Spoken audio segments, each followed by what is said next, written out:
Como uma pequena papelaria de bairro se transformou no maior império de materiais de escritório do Brasil usando apenas um pedaço de pano, e como um clube de futebol, mergulhado em dívidas e no fim de uma revolução política, encontrou em uma marca desconhecida a sua salvação.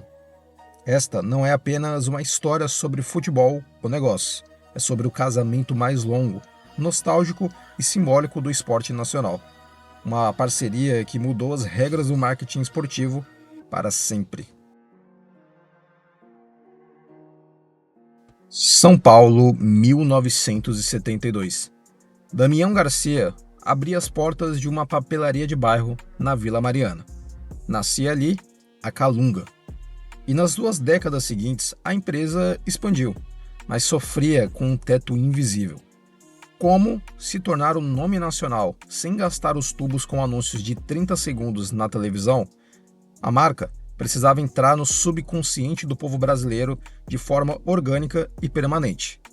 Já do outro lado da cidade, o gigante Esporte Clube Corinthians Paulista vivia uma ressaca histórica. O movimento da democracia corintiana, liderado por Sócrates, Casagrande e Vladimir, que unirá futebol e política no fim da ditadura militar, estava chegando ao fim. Sócrates foi vendido para a Fiorentina da Itália. O desempenho esportivo despencou e os cofres do clube estavam vazios. O Corinthians precisava urgentemente de oxigênio financeiro para poder se reconstruir. 2 forças paulistas precisavam de um milagre, e eles se encontraram no momento certo.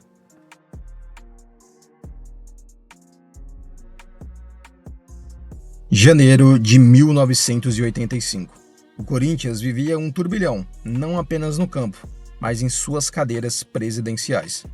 O clube passava pela transição da gestão de Valdemar Pires para o comando de Roberto Páscoa, um período marcado pelo esvaziamento político da democracia corintiana.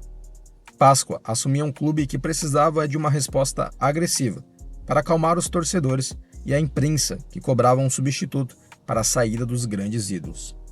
Os bastidores da negociação com a Calunga foram cirúrgicos.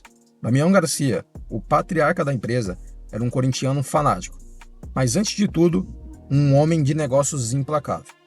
Em vez de utilizar agências de publicidade que abocanhavam grandes comissões, as reuniões aconteceram olho no olho, diretamente com a cúpula alvinegra.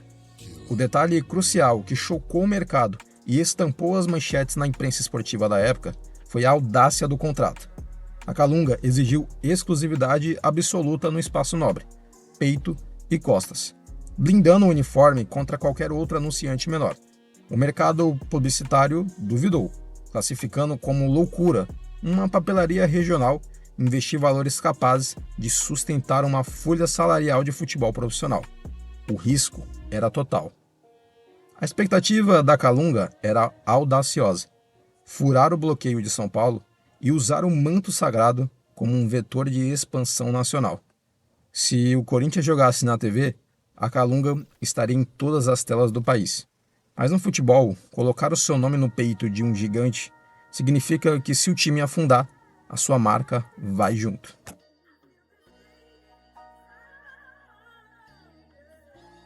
E no campo, a realidade operou um milagre que transcendia o marketing. Em 1988, a marca Calunga estava lá quando o jovem Viola deu o carrinho histórico para garantir o Campeonato Paulista contra o Guarani. Mas o juízo final veio em 16 de dezembro de 1990. Após outro carrinho, só que dessa vez de Tupanzinho, o Corinthians, taxado de desacreditado, conquista o seu inédito e mais importante título nacional, o primeiro campeonato brasileiro da sua história. A famosa cena do Neto erguendo a taça em 1990 rodou o planeta. O ROI da Calunga deixou de ser financeiro e virou eterno. A marca virou parte do design estético do clube, porém o sucesso cobra seu preço. Nos anos 90, o futebol de massas virou o futebol das megacorporações. Com a chegada da cogestão bilionária da Parmalat no rival Palmeiras, os preços das folhas salariais inflacionaram de forma assustadora. O modelo romântico de patrocínio de camisas ficou obsoleto.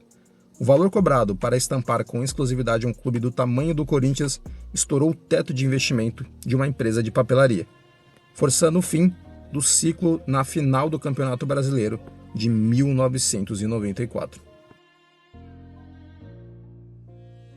3 décadas após o fim do contrato, os caminhos das duas instituições são um reflexo perfeito do paradoxo do sport business.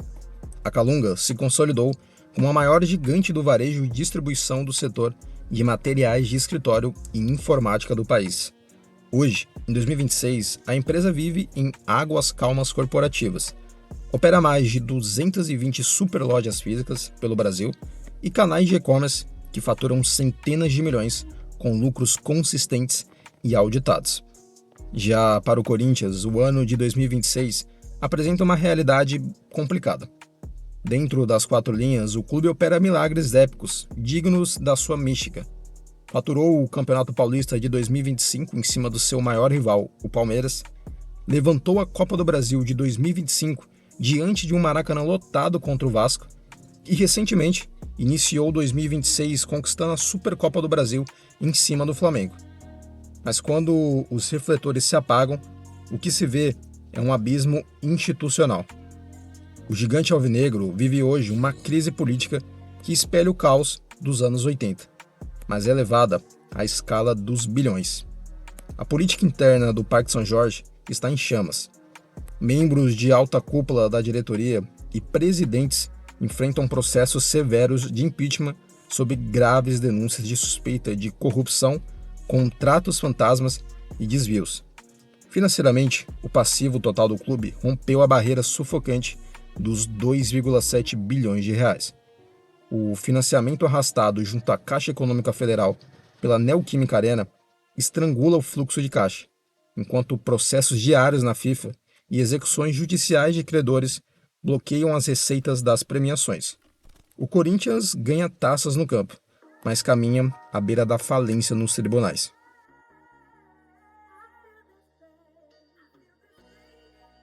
Mas há um elo invisível que nunca se rompeu desde 1985, a própria família Garcia. O patrocínio da Calunga acabou na camisa, mas fincou raízes indestrutíveis no poder político do clube. Hoje, os donos da empresa não são apenas rostos do passado, eles são figuras centrais nos bastidores do Parque São Jorge. A família possui membros influentes no conselho deliberativo e na diretoria.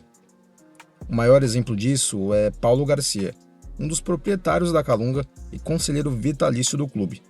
Ele tentou por nada menos que 4 vezes, em 2007, 2009, 2012 e em 2018, realizar o sonho de se eleger presidente oficial do Corinthians. Embora tenha sido derrotado em pleitos históricos, batendo de frente com a era André Sanches, o clã da Calunga continua sendo uma das bancadas mais ricas, influentes e decisivas em qualquer votação de impeachment, transição de poder ou auditoria financeira no clube. O patrocinador saiu do tecido do uniforme, mas os donos do patrocínio se tornaram donos de fatias invisíveis do poder alvinegro. No futebol moderno de 2026, a história do Corinthians e Calunga deixa claro que os grandes contratos de ontem moldam os donos do poder de hoje. A paixão e os negócios se misturam de uma forma que é impossível separar. Para você, a influência da família Garcia ajudou a dar estabilidade ou amarrou ainda mais a política do Parque São Jorge? O Corinthians vai conseguir sobreviver a esse abismo bilionário de 2026, mesmo empilhando taças? Deixe o seu comentário e a sua opinião aqui embaixo. E se você quer ver mais vídeos como esse, deixe o seu like, se inscreva no canal e ative o sininho. E não esqueça, aqui a gente vê o jogo por trás do jogo. Até a próxima.